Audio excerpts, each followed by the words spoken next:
정치 한수 김태일 전 장한대 총장과 함께 선거제를 비롯한 정치권 현안 짚어보겠습니다. 안녕하십니까? 예, 안녕하세요. 예. 자, 그동안에 뭐 상당히 법정 그 시한으로 치면 뭐 1년 전에 선거 1년 전에 매듭을 져야 되는데 이렇게 쭉 미뤄오다가 선거제 문제가 이제 매듭이 이제 풀리나요? 오늘 이재명 대표가 드디어 최종 결심을 했습니다. 지난주까지만 하더라도 이 문제를 좀 당원 투표에 붙이느냐 뭐 이런 얘기도 있었고 일각에서는 당원들에게 그걸 맡기는 건 좀 무책임하다 이런 비판도 있었는데 최종적으로 주말 사이에 고심에 고심을 거듭한 끝에 이재명 대표가 현행 제도대로 다시 말해서 준연동형 비례대표제로 가닥을 잡았습니다. 사실 어떻게 보면 예상을 깬 그런 그 내용인 것 같은데 말이죠. 어떻게 보셨습니까? 민주당과 이재명 대표의 고심이 예. 얼마나 컸던가 하는 것을 짐작할 수 있는데요. 예. 방금 말씀하신 바와 같이 기간으로 치면 1년보다 훨씬 더 긴 기간 동안 고민했고요. 예. 또 최근에 와서는 그 고민의 깊이와 또 내부의 그 토의의 격렬함이 아주 거기에 달했던 그런 시간도 또 보냈던 터라서 예. 이번 결정이 굉장히 힘든 결정이었다고 하는 것을 예상할 수가 있었습니다. 예. 그런데 사실은 어디로 갈지는 알 수 없었습니다. 한 1년여 동안 쭉 진행되어 왔던 것은 예. 연동형이 더 정당하다. 또 명분에 맞다. 그렇습니다. 약속된 것이었기도 하고요. 그다음에 또 소수 정당을 보호하고 정치적 다양성을 실현시키자는 민주당의 그동안의 당론과 또 약속들이 존재했기 때문에 당연히 연동형 가는 거다 이렇게 생각을 했지만 막상 결정 시기가 다가오자 내부에 이제 그 현실론이 등장을 하게 되었습니다. 예. 연동형 했다가 지면 어떻게 하느냐. 멋지게 지면 무슨 소용이냐. 그렇습니다. 뭐 그런 현실론 때문에 병립형으로 다시 또 여론이 많이 기울어져서 사실은 직전까지는 병립형과 연동형이 거의 비슷비슷한 팽팽한 수준의 논의 구조를 가지고 있었습니다. 그래서 예상하기가 어려웠는데 결국 이재명 대표가 명분을 선택했다 이렇게 볼 수가 있겠네요. 예. 그러나 이제 사실 이재명 대표도 준연동형 비례대표제는 이제 공약사항이었습니다. 그래서 그 부분은 이제 지켰지만 이제 위성정당은 이제 만들지 않겠다 이렇게 이제 다짐을 했었는데 위성정당은 오늘 이제 발표해 보면은 불가피하게 이제 만들겠다는 입장을 밝히지 않았습니까? 이름하여 이제 통합형 비례정당을 준비하겠다. 그러면서 이제 머리를 숙였어요. 그래서 결과적으로는 이제 그 민주당이 주도하는 하나의 이제 위성 정당이 만들어지고 그 안에는 이제 뭐 이른바 이제 정권 심판과 역사 전진에 동의하는 모든 세력을 모아서 정당을 만들겠다 이렇게 이제 발표를 하지 않았습니까? 그래서 이 부분은 어떻게 평가를 하시는지요? 연동형을 택할 경우에는 재민주 세력이 함께 힘을 합쳐서 민주개혁 선거연합을 하는 것이 이제 그 필수적인 조건이라고 볼 수가 있겠습니다. 이제 그런데 민주당이 이제 위성정당 그러한 정당을 만들지 않으면 사실은 자신들의 그 기회를 모두 국민의힘에게 빼앗길 수 있는 뭐 그런 여지가 명백히 존재를 하고 있습니다. 왜냐하면은 국민의힘은 연동형을 할 경우에는 분명하게 우리는 위성정당 만들겠다. 또 이미 위성정당 만들겠다는 계획까지 발표를 하지 않았습니까? 발기인 데까지 온라인상으로 했습니다. 그렇습니다. 뭐 그런 상황에서 민주당이 말하자면 차악을 택한 것이 방금 말씀하신 그 준위성정당이라고 할까요? 그러니까 여러 제 세력이 함께 참여하는 위성정당을 만들어서 국민의힘에게 대응하겠다 하는 것은 현실로서 택할 수 있는 차악이라고 할 수는 있겠습니다. 다만 그것이 그동안에 이제 위성정당을 막기 위한 입법 활동을 이제 해오긴 했지만 국민에게 약속한 바로는 역시 위성정당을 만들지 않는 것이 대의명분이고 또 약속이었기 때문에 이번에 또 사과를 하는 것도 저는 당연한 일이고 마땅히 국민들께 이해를 구하는 것이 맞다고 저는 생각합니다. 이렇게 되면 이제 4년 전과 같이 이제 그 양당이 있고 이제 위성정당을 이제 하나씩 만드는 그런 이제 상황이 될 것 같습니다. 그리고 이제 제3지대 정당이 나오는 네. 이제 그런 구도에서 이제 총선이 치러질 가능성이 커진 거 아니겠습니까? 그런데 현행 제도로 하니까 뭐 여야 합의는 별도로 뭐 안 해도 되겠군요. 합의가 안 되면 이제 현행 제도로 가는 것이니까요. 예. 아마 새로운 합의를 하지 않으면 예. 현행 제도대로 큰 가는 틀에서는 것이고요. 준현동형 비례대표가 그렇습니다. 지금 하고 있으니까요. 예. 다만 이제 지난번하고 좀 달라지는 것은 예. 그 비례 47석이 예. 모두 다 이제 풀리죠. 준연동형으로 이제 배분이 된다고 하는 사실입니다. 지난번에는 30석만 30석만. 했거든요. 그렇군요. 네. 저 자동적으로 이제 47개 중에서 캡을 씌워 갖고 30석만 준연동형을 하고 17석은 이제 병립형으로 네. 했었죠. 그런데 이제 이번에 이제 풀리게 되는데 합의가 안 되면 47석 모두 이제 그 연동형 비례대표제가 되는 것이고 네. 기회가 좀 더 많아진다고 합의가 볼수 어떻게 있겠습니다. 될지 그 부분은 좀 봐야 될 것 같고요. 네. 합의는 저는 쉽지 않으리라고 생각합니다. 왜냐하면 그렇습니까? 그동안에 국민의힘과 민주당이 해왔던 얘기가 있기 때문에요. 예, 그럼 47석 모두 연동형 비례대표제로 갈 가능성이 커졌다. 그렇습니다. 저는 그렇게 예상합니다. 그러면 제일 여기서 이제 그 관심이 가는 내용은 사실은 이제 연동형 비례대표제 취지 자체가 다당제를 이제 지향하는 그런 부분 아니겠습니까? 양당제 폐해를 좀 극복하고 그렇습니다. 그렇지 않습니까? 뭐 승자독식이라든지 지역구에서 많이 받는 정당들에게는 예. 비례대표 배정은 좀 불리하게 만든 것이 예. 이 제도의 핵심이라고 볼 수가 있고요. 그러다 보면 이제 제3지대에 좀그 길이 열릴 수 있는 네, 기회가 더 많이 열리게 되죠. 그렇죠. 그럼 이번 그 어떤 영향을 미칠 걸로 보시나요? 그러면 지금 구도에서요?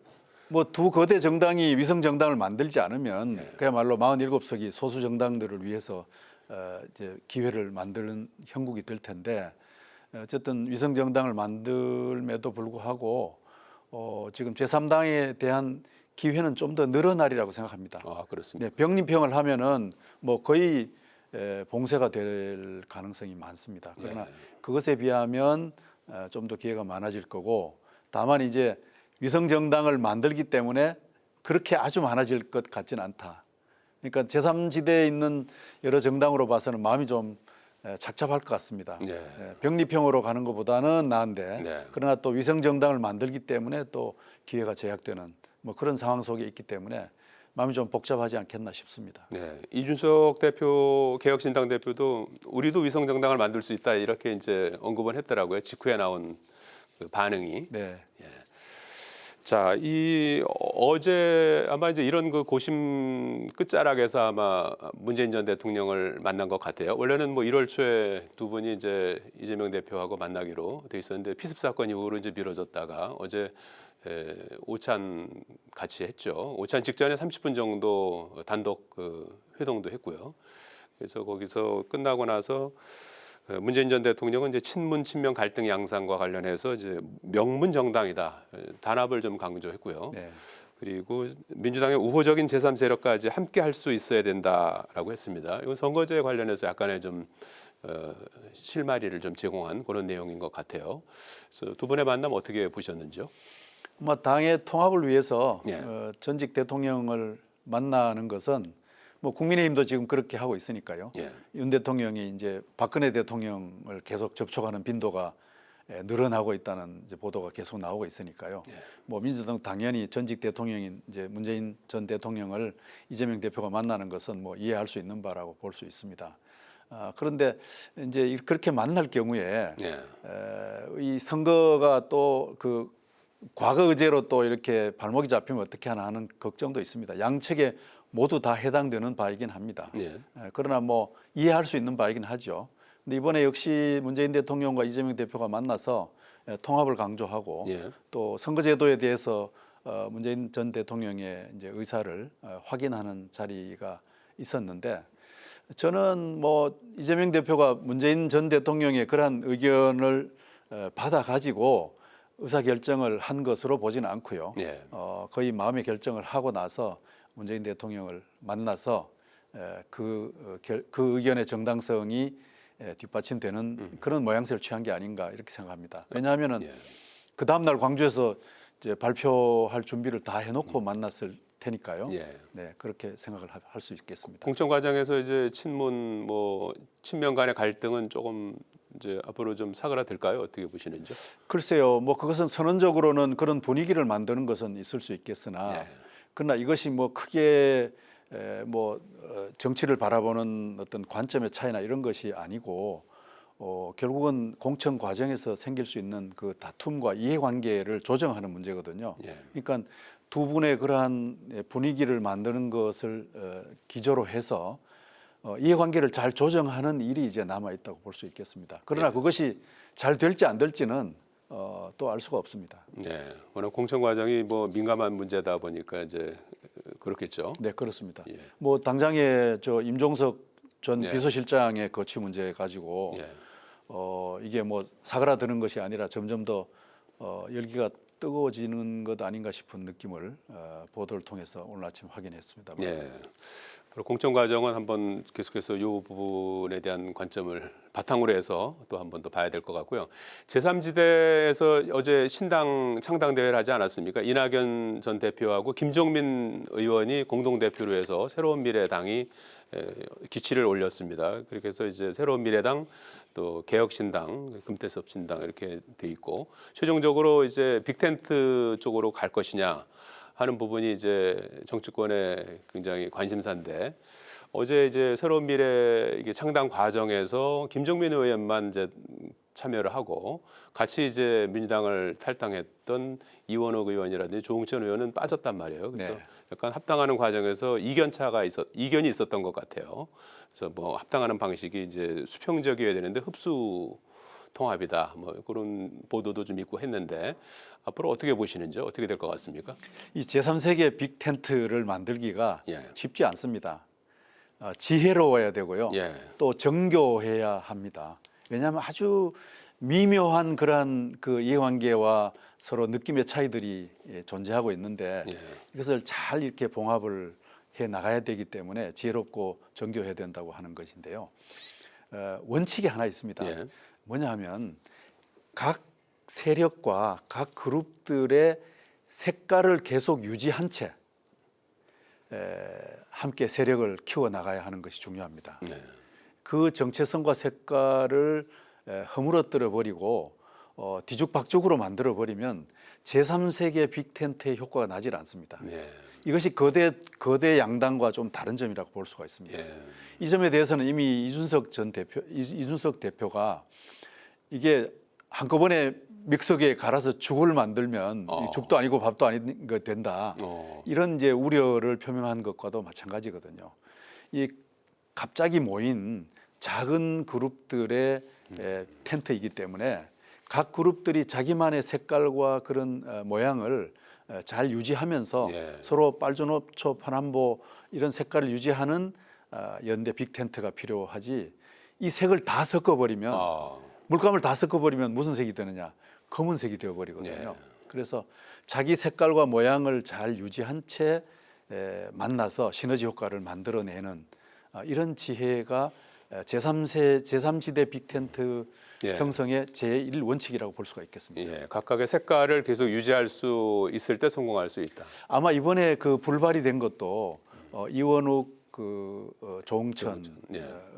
두 의원의 고민 예. 또 그 맞은편에 서 있는 김종민, 뭐 이낙연 이 그룹의 서로의 고민이 그런 지점이 아닌가 싶어요. 그냥 한꺼번에 섞여서는 예. 안 된다라고 하는 고민은 있는데 그러나 또 그러자니 잘못 또 색깔이 흐리멍텅해지거나 불분명해지면 어떻게 하느냐. 이제 이런 우려들이 그 고민 속에 내재되어 있고 그것이 아마 이번 불발 사태의 배경에 있지 않겠나 짐작해 봅니다. 예. 앞으로 빅텐트로 가는 과정에서 이제 그런 부분 각각의 고유의 색깔을 유지할 수 있는 지혜와 이제 정교함이 필요하다. 이렇게 네. 조언을 해주신 거죠. 김경률 국민의힘 비대위원이 결국 불출마 선언을 했습니다. 지난달 17일이었죠. 서울시 신년인사회에서 한동훈 비대위원장이 이제 마포을에 출마한다 이렇게 하고 본인은 이제 술잔이 식기 전에 돌아오겠다 하면서 이제 그것이 이제 사천 논란 어떻게 시스템이 있는데 거기서 이렇게 발표할 수가 있냐 이제 해서 그동안 논란이 있었고 김경률 비대위원은 또 뭐 다음 날 또 저 김건희 여사 관련해서 명품백 관련해서 사과해야 된다 뭐 또 어떤 특정인과 또 비유하면서 또 논란이 일기도 했는데 결국은 이제 불출마 선언한 것을 두고 여러 가지 해석이 나오는 것 같아요. 총리님께서 어떻게 보셨는지요? 한바탕 소란이었는데요. 그러나 이제 에피소드라고 하기에는 굉장히 무거운 그런 이슈라고 볼 수가 있습니다. 왜냐하면 결국은 용산 대통령실과 국민의힘 당 간의 관계를 어떻게 설치할 것이냐 하는 맥락 속에서 이것이 나왔고, 그것이 뭔가 좀 진전된 어떤 새로운 관계로 만들어지지 않고 기존의 현상이 계속 유지되는 걸로 이제 끝이 난 것으로 이제 볼 수가 있겠습니다. 예. 이번에 김경률 비대위원 사태도 예. 용산에 힘이 작용했느냐 여부 가지고 논란을 하고 있는데, 뭐 직접 작용을 안 했더라도 그 힘이 작용한 건 너무나 명백한 것이죠. 예. 여러 가지 소란이 있었고, 또 비대위원장 사퇴 요구가 있었고, 폴더 인사가 있었고, 또 오찬에 함께했던 또 대화가 있었고, 뭐 그런 등등의 연장선상에서 김경률 비대위원의 사태가 나왔으니까요. 예. 그래서 명백히 용산의 힘의 결과이다 이렇게 해석할 수밖에 없고, 예. 뭐 그렇다고 본다면 국힘과 대통령실과의 관계는 예. 진전이 되지 않고 여전히 제자리 걸음하고 있지 않느냐라는 점에서 국힘 지지자들에게도 여러 가지 우려를 갖게 만드는 대목이다 이렇게 볼 수가 있겠습니다. 예. 여전히 이제 갈등 관계, 긴장 관계가 유지되고 있다. 네, 그렇습니다. 이렇게 봐야 되는 겁니까? 네, 그리고 그 이른바 수직적 관계라고 하는 예. 그 구조가 변화하지 않고 있는 것이 아닌가 이런 생각을 갖게 만들기에 충분합니다. 알겠습니다. 앞으로 또 어떤 상황이 벌어질지는 좀 더 같이 한번 지켜보기로 하겠습니다. 네. 오늘 말씀 여기까지 듣겠습니다. 고맙습니다. 네.